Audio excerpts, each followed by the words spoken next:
Bob Marley and the Wailers, of course. Get up, stand up, don't give up the fight. A perfect theme song today for my very special guests right now in the studio, though, the operations director for Stand Up Alaska, Ryan Anderson. Ryan, welcome to the New Design for Living. Hey, thanks for having me. And I know you have had a very intense couple of weeks, if not couple of years, so I appreciate you being on the show today. We're also going to be bringing in the executive director via phone in about 25 minutes or so, Erin Jackson-Hill. So this is really a wonderful opportunity to talk with both of you.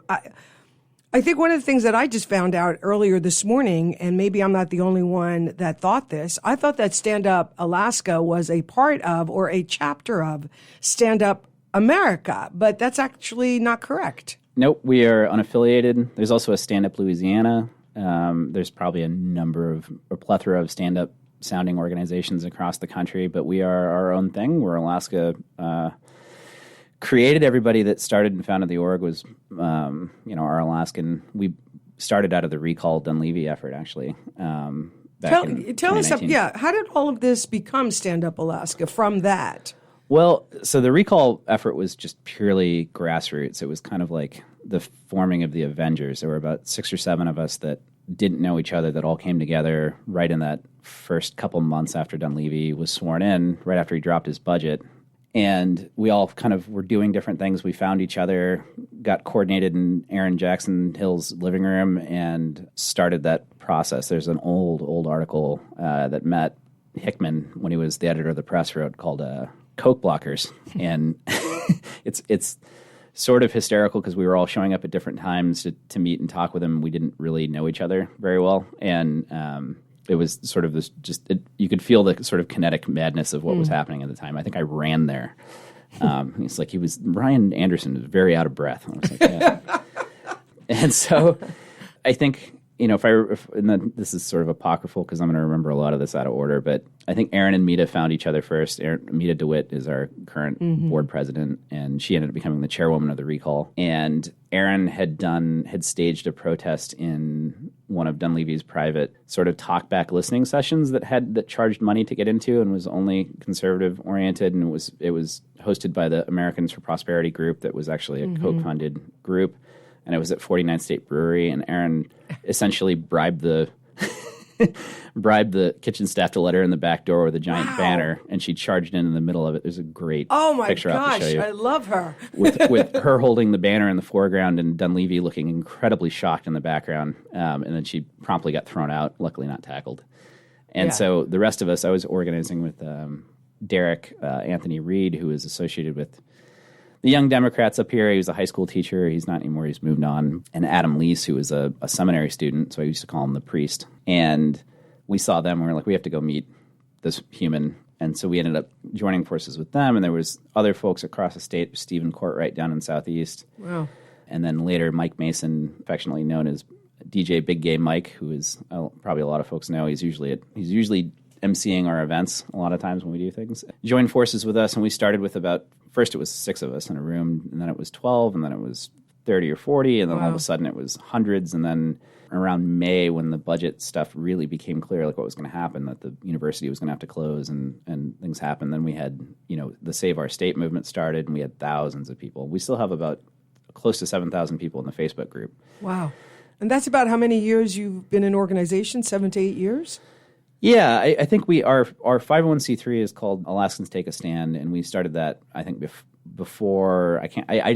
Wasn't deeply involved in the charter of that one, but that was mostly Erin and Mita, and it was kind of, maybe a $20,000 a year thing that was working on projects that were, real specific. And in the middle of the Recall, that's a statutory process that has rules, and it was such a broad cross-section of the state that we kind of got, I hate to say it, we got a little fed up with the process and wanted to address other things that were happening. And so we started Stand Up Alaska, which is our 501c4, thinking that we were going to say, endorse candidates and do a lot of lobbying, and that's what a C4 structure is for. We ended up not doing any of that. That was the genesis of it. I think it was about 2019, maybe 2018. Wow.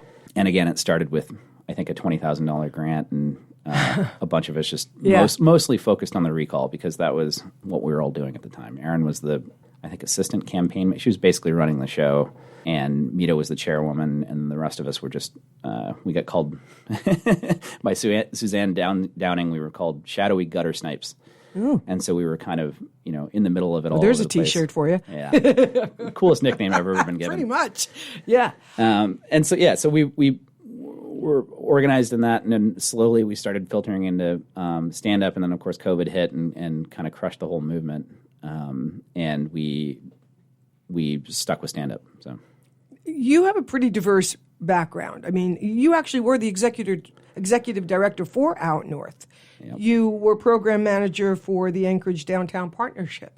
Did you always consider yourself activist, or did something happen that made you kind of turn a corner and get more involved in what you're in now? I'm going to give the abridged version of the story, but I wandered into Out North in 2009, I think, and they had just replaced the flooring over there, and so it was very slick. And I was in a phase of my life where I was a college student, and I would open the press and the ADN, and I would go to every single event that was happening in both calendars every day. And I'd stay for at least 15 minutes, try and give it full energy, almost as an acting exercise. And then if I didn't like it, I'd go to the next thing. Now, because you have a background in theater. Yeah. So that action step was motivated from that. Yeah, I was trying to go see Ben Brown in Santaland Diaries. And so I wandered in there. I tried to talk my way into the booth because it was totally sold out. And they were like, get out of here, kid. And so I was sitting on the couch in the lobby, and people kept slipping on the floor coming in because it was winter. And I got fed up, and I went and found a mop in a mop closet and started mopping the floor in between people coming in because there were no mats laid down. And this guy, Scott Schofield, wandered by and said he thought I worked there. And he said, hey, you want to come help me set up for Kwanzaa? And I was like, why not? I was going to do something else, but I'll do that. So I set up for Kwanzaa. Wow. The show let out. Everybody filtered out. I ended up coming back for all 7 days of Kwanzaa, and then I got on the volunteer list. And then I think a year after that, was during the Whales movie, I got hired as an assistant tech director. And then the tech director bounced, and then there was this big dust up with this is hard to tell the story in the abridged way, but a big dust up with one of our major funders at the time over a musical version of Reefer Madness. Yeah. And we lost a third of our operating budget and almost the entire staff. Like, everybody just disappeared. And so suddenly I went from being a guy mopping the floor to nominally the operations director, tech director of this thing that I had just kind of walked into randomly with Scott Schofield, who is a wonderful, amazing transgender performance artist and movie star now. And I think he's in Canada, but he was in LA for a long time.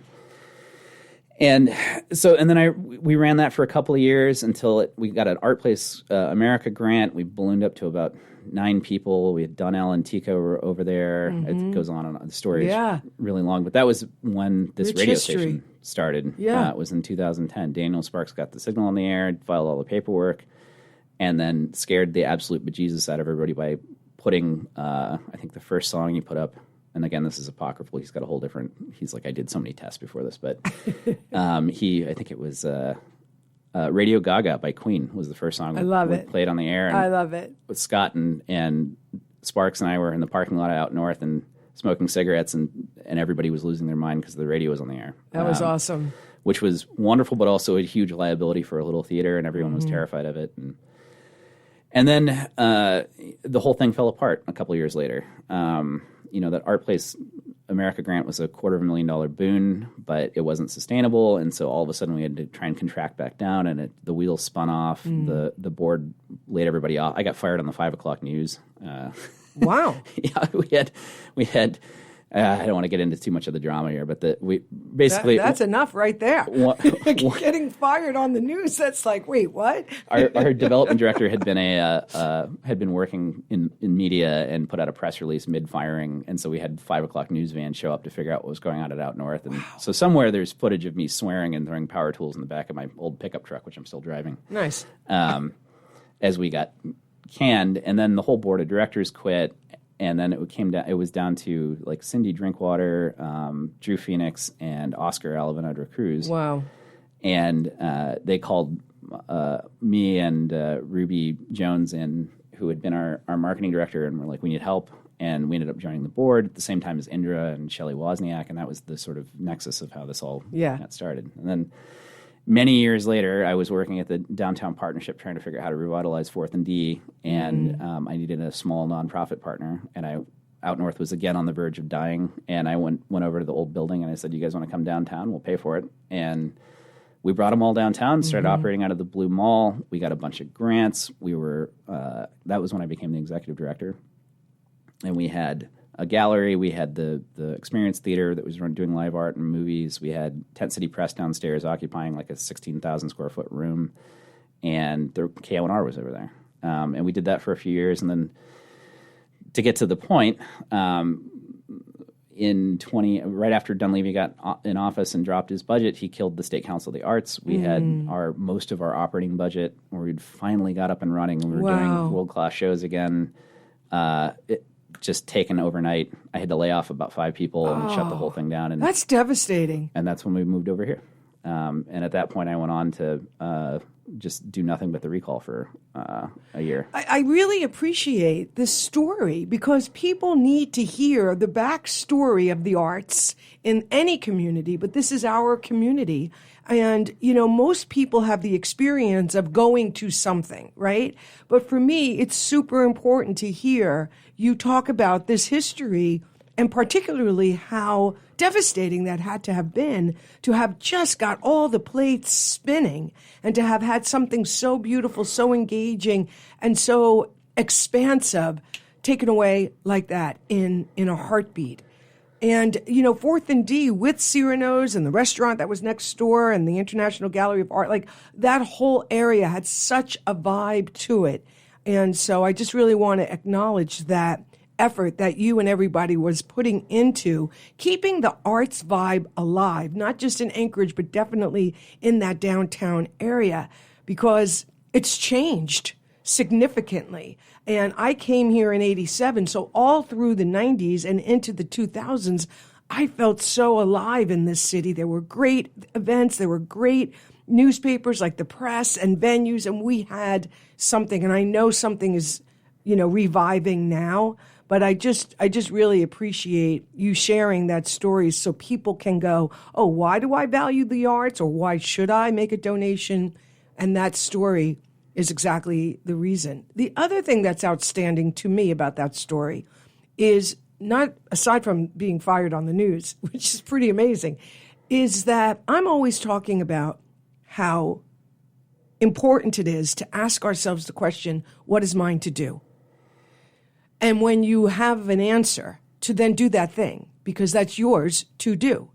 And that night, when you couldn't get in and you were watching people walk on a slippery floor, on some level, you said to yourself, what's mine to do? Grab a mop. And you did. And that one gesture kicked off this incredible series of events that put you in the chair today. So I always like to highlight that kind of moment, because people oftentimes dismiss that moment. But it turns out it's probably one of the most important things you did in the course of this story, is grab that mop and dry the floor for people. I mean, I would say be careful mopping the floor in nonprofits. It might change your life. Yeah. And how has this changed your life? It's completely redefined everything that I thought I was going to do with my life. And it is basically who I am at this point. I mean, this is all I've been doing since that moment. I took a brief, I don't know how brief, but a 2 or 3 year hiatus, and was the lead developer at a tech startup building parachutes for drones. That was a very stressful nightmare in some ways, but I did that through COVID, and I started out life a long time ago and as a game programmer. So I also write software and do a lot of design and theater and interactive art, and I was the tech director for the Light Brigade. So a lot of those larger projects that Bruce Farnsworth dreamed up, I was in charge of executing, or at least, I like to say nobody died, and that's kind of my baseline. Ever since we did the museum show, we threw Momentum Dance Company off the edge of the museum. Oh, yeah. That was amazing. Becky Kendall had a 72-foot drop on a concrete on her little stretch of it. Oh, my gosh. That was crazy. Yeah, that was art. That was when I got up on the roof right before we were going to throw everybody off, and everybody were checking their knots and in the dark, and I looked down and there was this sea of pirates out there for some reason, and it was like the pub crawl, pirate pub crawl. That's right. And I was so confused. It was one of the most surreal moments of my life. Oh my God, that was pretty wild. What did you think you were going to do with your life? At one time I was going to go work in the game industry. I did for a little bit down in Orlando. I got a degree at one of those kind of scammy for-profit media arts schools called Full Sail, which is I don't know what the state of it is now. I don't know if I would recommend it. Probably not. It's a very expensive way to learn things very fast. But at the time, it was kind of like a programming boot camp, which is now that's like the modern parlance for it. But it was that didn't exist yet. So it was just learning how to program at an unreasonably fast rate and paying way too much money for it, and then getting launched directly into the industry and trying to program. And I did that, and I burned out really fast. I think I was about 19, 20, and then I limped back home and stayed with my parents for a while and did a lot of writing. And I had dreams of being a comic book writer, and I had a brief unpaid career writing comic books for Shadowline, where it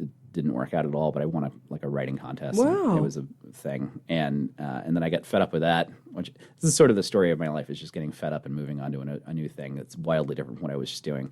So I was working with Jim Valentino, who was, he's the guy who kind of made Guardians of the Galaxy famous originally, like before the DNA thing that is the modern iteration of it. And he just put me through the ringer for 6 months in a way that I probably needed at the time. And I finally got mad at him and said, if I'm going to take this much BS from somebody, I want them to have a PhD, and I'm going to go back to college. And so I quit and went and started college again. Wow. I went and studied criminal justice on and off for a decade. I kept trying to go back to college and finish a 4-year degree in something. So I studied theater, and I studied sociology and social psychology and criminal justice, mostly criminal justice. I like criminal justice because it was kind of a free-for-all of different social sciences where everybody would argue with each other, and I like that. And that changed my perspective on a bunch of stuff. In fact, before I ever wandered in Out North, this is a weird thing that I didn't connect for a long time. I found the paper that I think it was M. Green and Jay Browse wrote, that was the survey they put out across the state. That was a survey of gay Alaskans. It was like, what do you want to see in media? And everybody said more live art, basically. And that was the kernel that made Jay start Out North as a production company. And I randomly picked that out of a stack of just a huge bookshelf. I just pulled that one thing out, sat down and read the entire thing and put it back. And I never really connected the two. Wow. Until years later. Wow. I was like, oh, this is all the same That seed was already there from all that time ago. Yeah, wow, that's incredible. I mean, honestly, no accidents. I mean, you can label it coincidence, or it could be quite purposeful. Ryan Anderson is my guest today, the operations director for Stand Up Alaska. I think the other thing, too, is hearing you talk about how in you are with this. People oftentimes have a mental perception that this is a side gig, this is a hobby, you have a full-time. But this, as you just said, this is your life, at least for right now, until you get fed up and maybe move on again. But what is it about this particular tapestry in this organization that keeps you so committed? Because this is hard work. At least that's my judgment. This is not easy. This is hard for the heart. It's hard for the body. It's hard for the mind. So in that run up to Dunleavy winning, I had a lot of people approach me because I had done some stuff with spotlights. Usually, if you see stuff with spotlights around town with varying messages, I've got something to do with it. Not all the time, and a lot of times projection mapping on buildings. Jimmy or I are kind of right in the heart of that, but Jimmy Reardon and. But I kind of, it was like my Spider-Man moment where I sat there and people were like, come help us with either the Walker campaign or the baggage campaign. And I said, no, I don't want to get involved in politics. I'm running a C3. We'll deal with politics through art, And then the entire tidal wave washed up on my door and found me. And that was enough of a mirror of an experience to what happened when Out North crashed and burned in 2012 that I kind of finally learned my lesson. It's like, you can't there's nowhere to run from this. It will eventually find you. And I think that's what's happening across the country right now. Yeah. Where folks felt like they could ignore it, but eventually it will come and find you and change your life in a way that you don't like, and you have to fight it. And one of the things we were chatting about just before we went on the air is how I had the mayor on my show last week, and it was really fantastic, very cutting edge. We talked about, redesigning local government, and if she could, how would she do that, and how might she redesign even the role, as mayor. And one of the things she was passionate about is trying to figure out how to teach in a more, integrated way into the school systems through workshops, courses, whatever.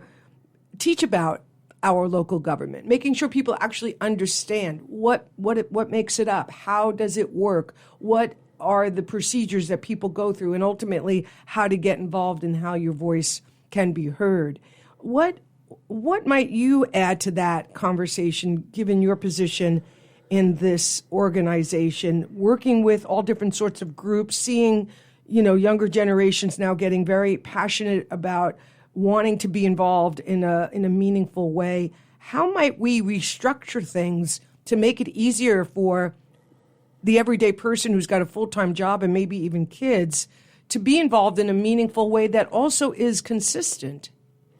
Well, I think, if you're doing a nonprofit theater, you are running on volunteer hours, either from staff or contractors or people. And what I learned from that is that you might ask 12 people to do a thing, 3 of them might show up and 1 of them might stick around, know? And so it's usually a 12-to-1 ratio. So I'd ask a lot of people to do one thing and see what happened.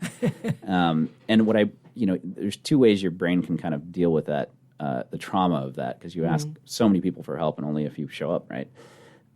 Is that people will say that they want to help, and they mean it, but they can only give what they can give. Everybody gives exactly as much as they can spare. Sure. And you can't hold that against them because you don't know what their lives are like. Exactly. Your experience with somebody is the tip of an iceberg, and their weight that they have to pull through life is the rest of it, and you can never see all of it unless you know them super well.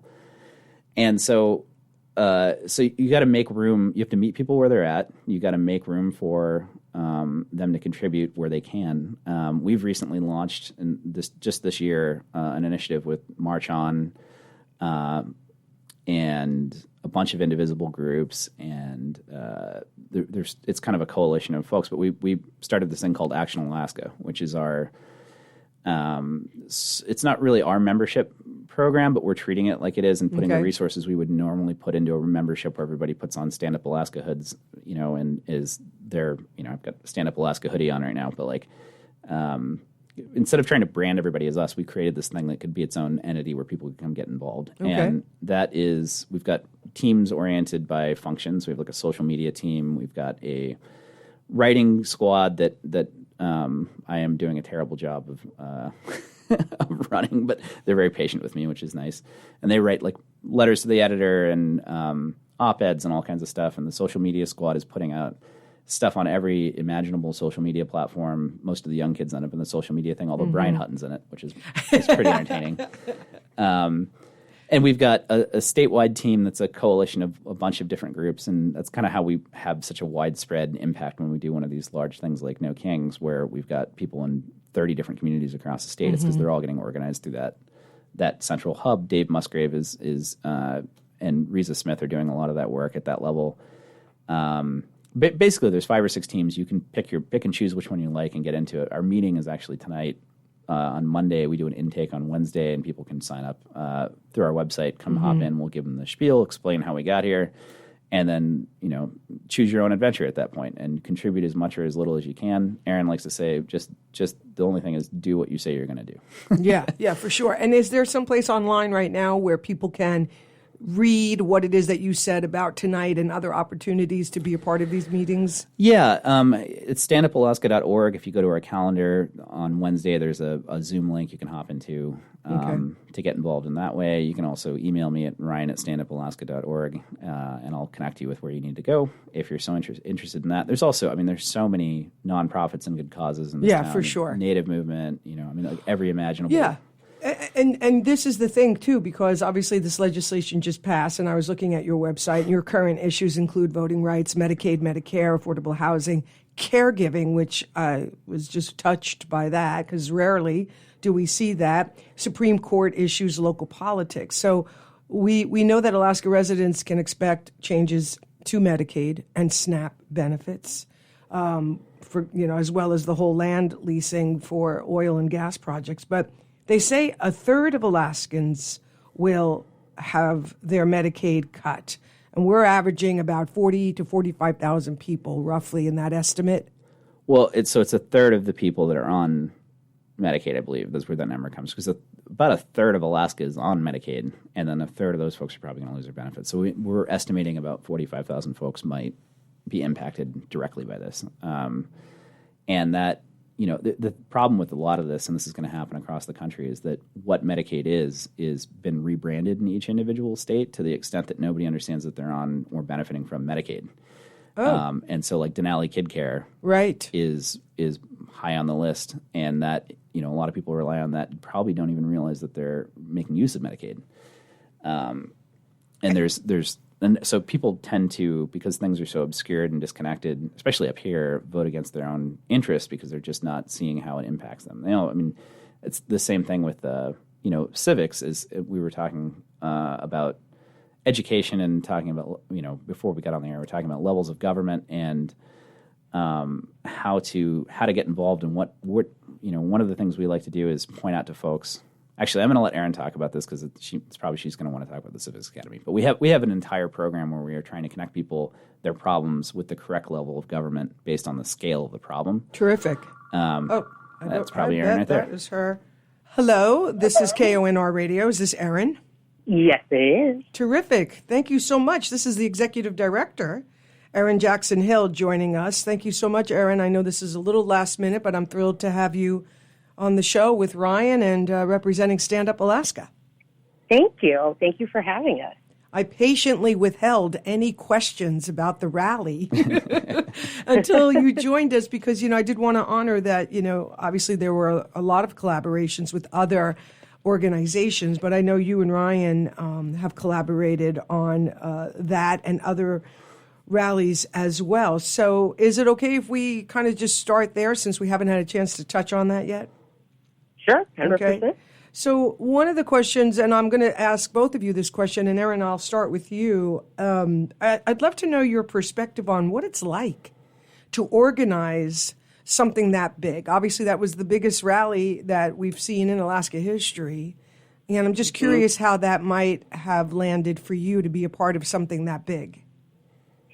Well, really honestly,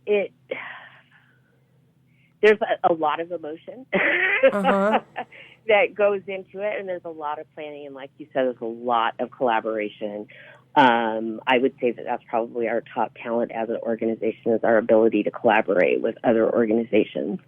But the rally specifically, it is one day, but it represents years of work that Ryan and I have done on the ground, getting to know people, getting to know these organizations, really understanding the issues that Alaskans face, and being able to speak to Alaskans where they live, And so doing that is gratifying. Yeah.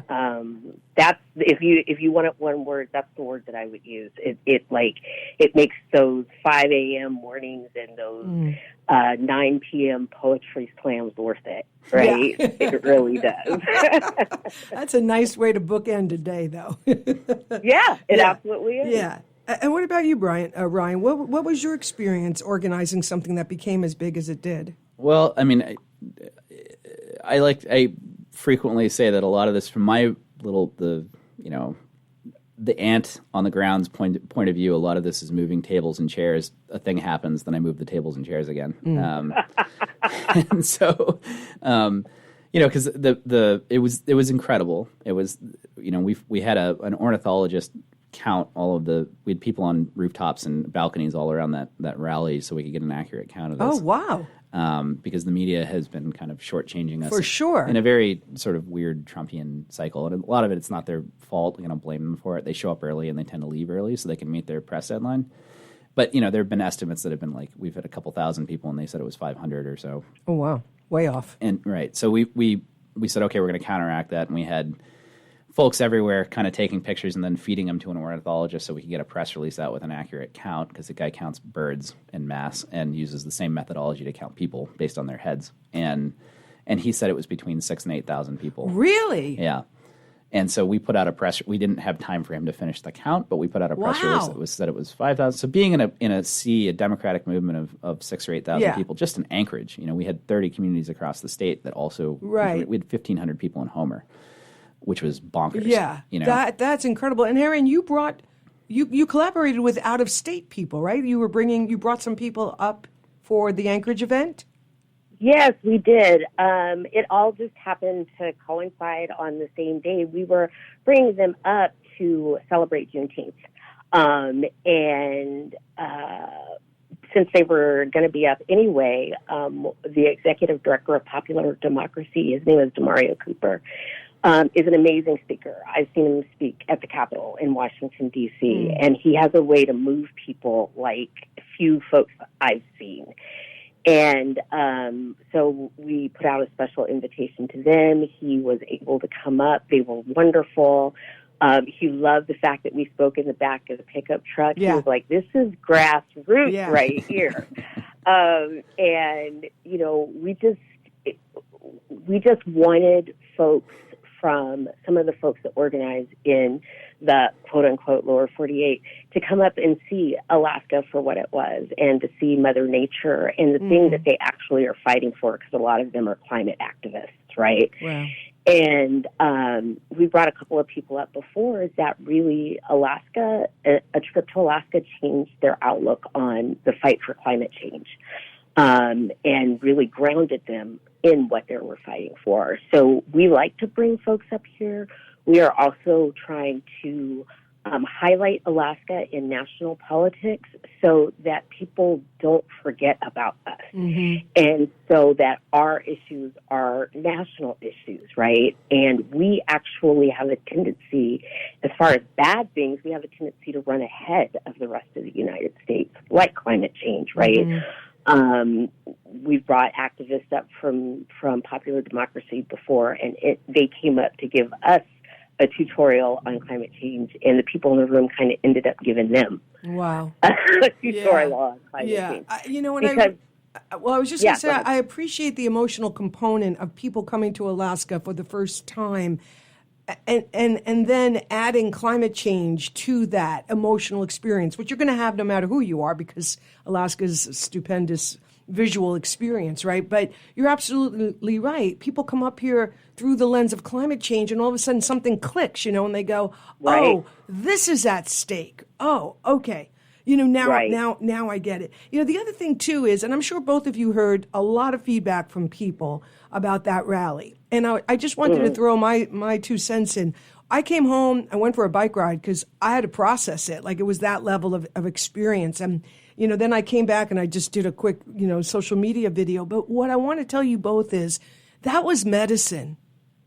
Mm-hmm. It was medicine. I mean, as you know, we were and still are, but we were hurting. And it when you are always underneath, we're a red state. Like, we weren't a red state. We weren't even a blue state. We were a human state that day. And something happened to us as it relates to this idea of medicine, that we went out, we saw everybody. Kids, grandparents. Everybody was out there, and in that moment, I just felt, wow, okay. I felt hopeful that perhaps we can move beyond the division of political identities, because this situation we're in right now, obviously, is affecting everybody, whether they realize it or not. They're about to. So thank you for the the tireless hours that you and your crew and Ryan put in to that event, because it was massively successful. Also on a heart level. And I know that for many people, that continued on for days. And we really needed it. I mean, it was bad. We were pretty beat up by then. And, I just want to thank you personally for everything you did. I've done some events in my lifetime, and it takes tireless amounts of hours to do something like that.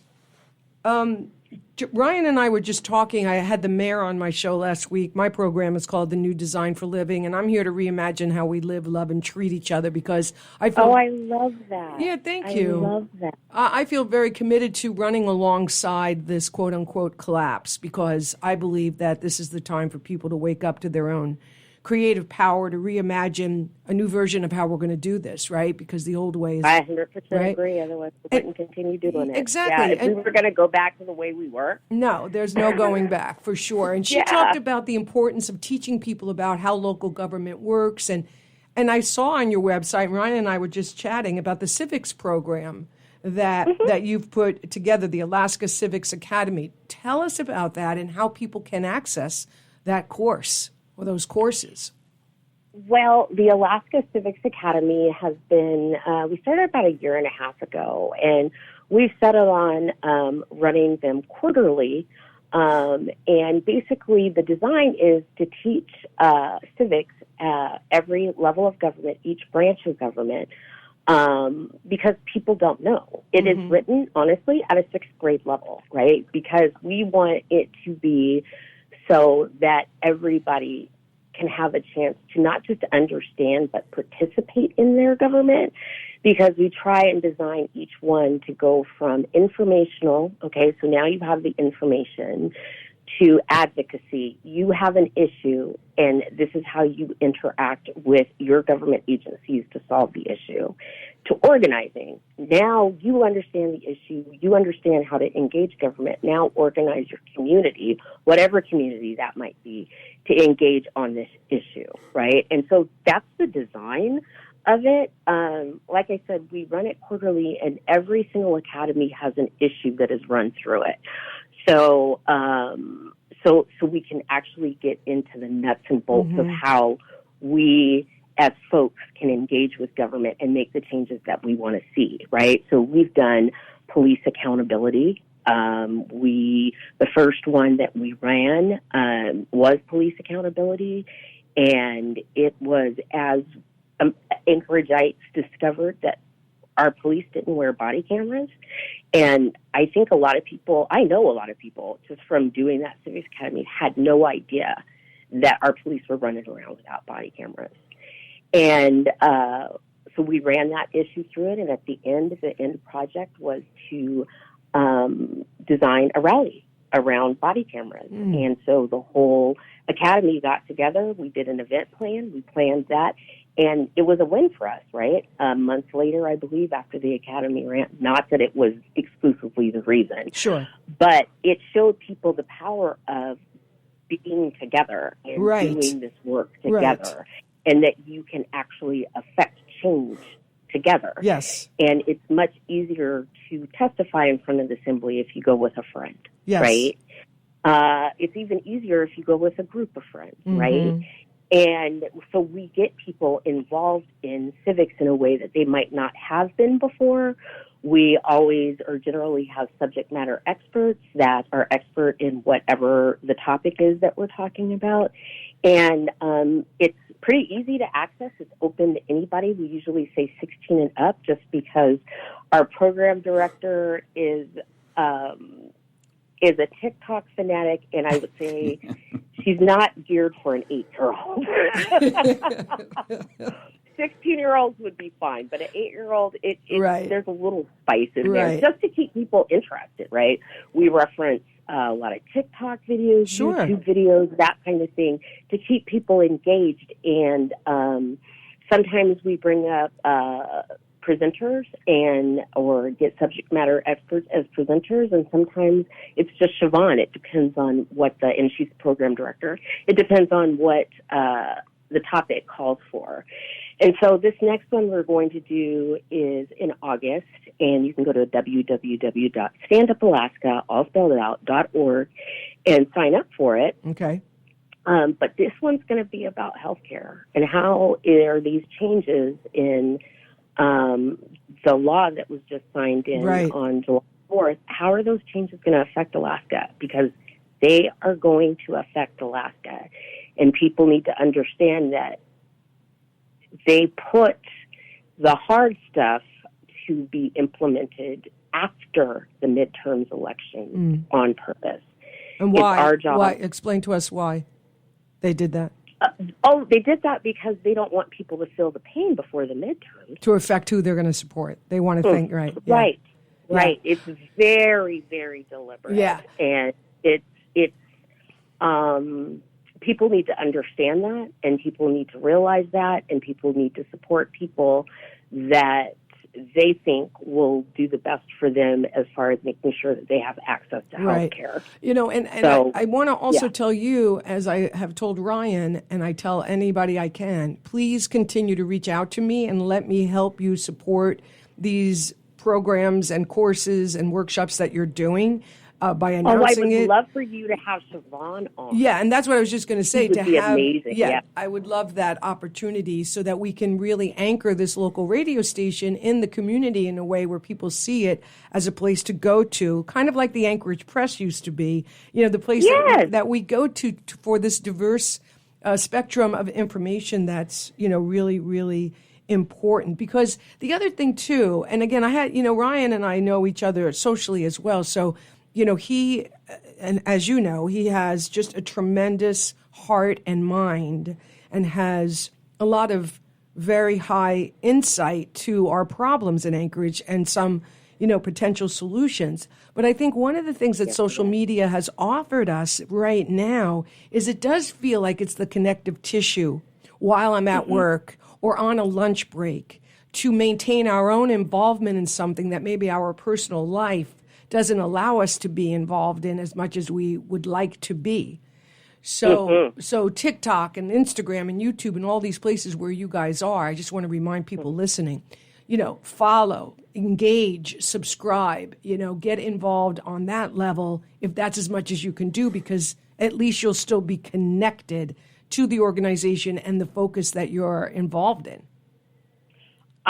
That is what I tell everybody. We've established action teams to allow people to get involved where and when they can. Because one of the things that I tell everybody is nobody can do everything, but everybody can do something. Absolutely. Right? And it might be subscribing on YouTube. It might be sharing that TikTok video. It might be joining an action team and writing an op-ed for somebody that can't write but has something to say. Right. There's so many different levels and ways that you can engage that there is no reason for anybody to just be sitting on the couch yelling at the TV. And what I told Ryan earlier and what I say all the time everywhere I can is I'm always encouraging people to simply ask themselves the question, what's mine to do? What's mine to do? Because what's mine to do is definitely not what's yours to do or even what Ryan's to do. But like you say, if we all do the answer to that question, then suddenly we do have a movement that's, you know, picking up steam. Let me ask the both of you this question. And Ryan, I'm going to start with you, and then I'll come back to you, Erin, because after an event like we experienced at that last rally, and now we've got this legislation, we're seeing the effects of climate change that are really difficult to watch, and our hearts are breaking across the board. We have people here in our prisons from the lower 48 that were taken by ICE. We have ICE agents here in Anchorage.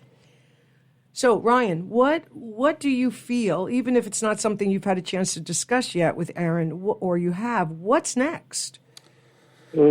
Well, I think I think we've all had this experience at this point, starting in the first Trump administration. You know, we show up en masse, like with the Women's March or what we just did on No King's Day, and then everybody puts their signs down and says, well, now what? You know, and I think that you know, what I've started saying internally is that the rallies are practice for what's next. And what's next is probably going to be a statewide get out the vote movement where we just all encourage each other to raise our participation in the election as much as we possibly can. Because if we do that, we're probably going to change the world one way or another. And I think Erin and I both believe in democracy and in the will of the people, and the will of the people when it's not suppressed, when it's not super hard to vote, people can find their way to the polls. I think we'll find its way through this moment in history and do the right thing.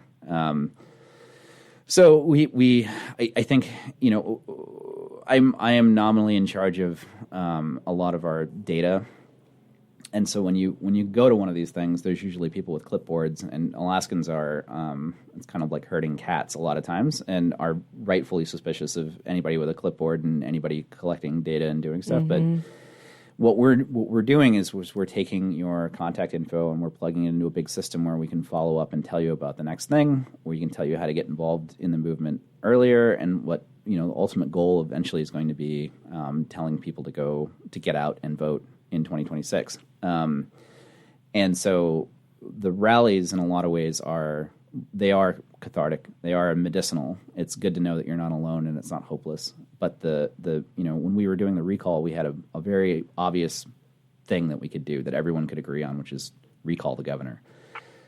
With elections, it's a lot messier. It's a lot more complicated. There's a lot more nuance to it. But the thing that we can tell people to do is to vote.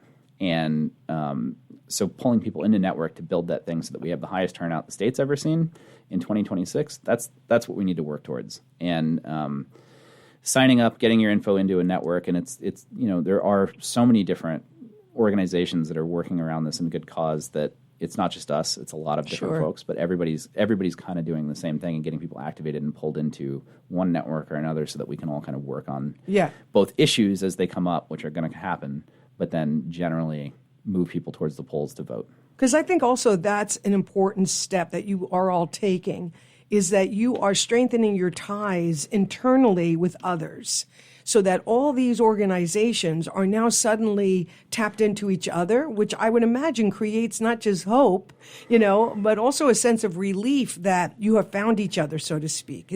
Would you say, Erin, that's been a little bit of your experience as you've all been started? Because I know, as Ryan was saying, at the rally, there were a lot of different organizations there, like Planned Parenthood.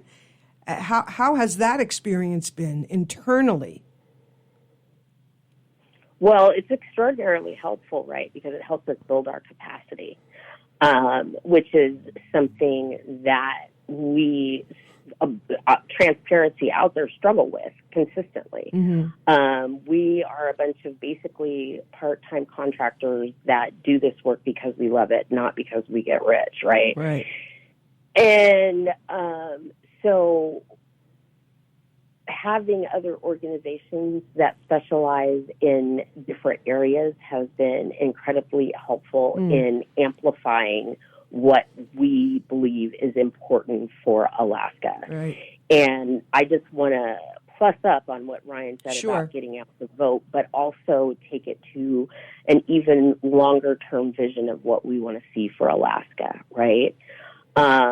Because people say, everybody says vote, and there is power in voting, and I believe heartily in democracy, even in a country that doesn't always love me back, speaking as a Black woman in Alaska.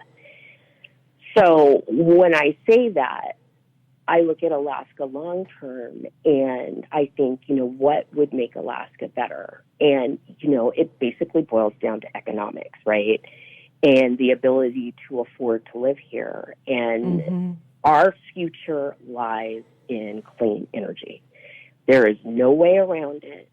I don't care how many oil subsidies you give.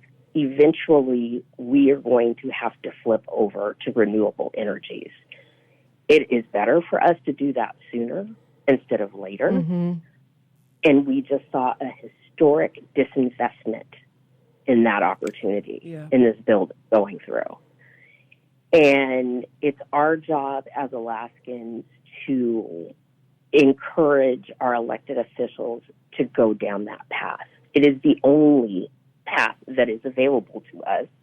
It just depends on when we want to seriously get on that road or not. I'm hearing you, and I'm having an internal experience of concern, because, when we talk about the vote, right, we hear it either internally or from the people that are right across the table from us at a radio station, that we have tremendous concern about the integrity of the vote. And right now people are like, how we can't wait that long, so And the same thing with what you're just saying. Like first of all, these people aren't even in Anchorage. Like they're in Juneau. The ability to access them is through phone calls, emails, letters, like that. And that's they're not in Juneau all the time. That's a good point. That's a good point. But I guess what I'm saying is, how do you help people move past that default feeling of it's not going to work, or the vote is rigged, or the system is rigged, my vote doesn't count anymore? I'm sure you've encountered that. How do you override that? Go ahead, Brian. I'll let you start. So I think the tapestry that makes up American voting is just it. I know everyone is always concerned about the sanctity of the elections on both sides, right? But it's a quilt that is stitched together by local people all over the entire country.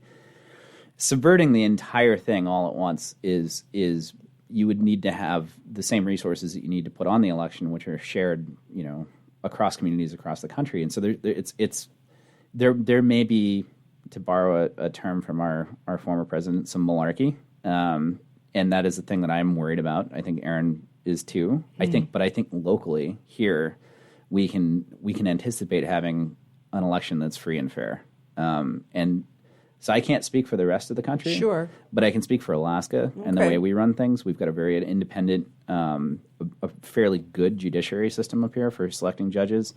And even with, the lieutenant governor overseeing the entire thing, we've had consistently, I would say pretty good elections. There have been some interesting things with the witness signatures and underrepresentation in communities like Bethel and stuff that were alarming. But overall, a mass subversion of the election here, I can say I'm going to make this call now, and we're a year and a half out, and who knows if we get abducted by the Stasi between now and then. But I think we're going to have a shot at a real election here. Okay. And here we've got a House of Representatives seat, we've got a Senate seat, and we have the governorship that are all up for grabs in 2026.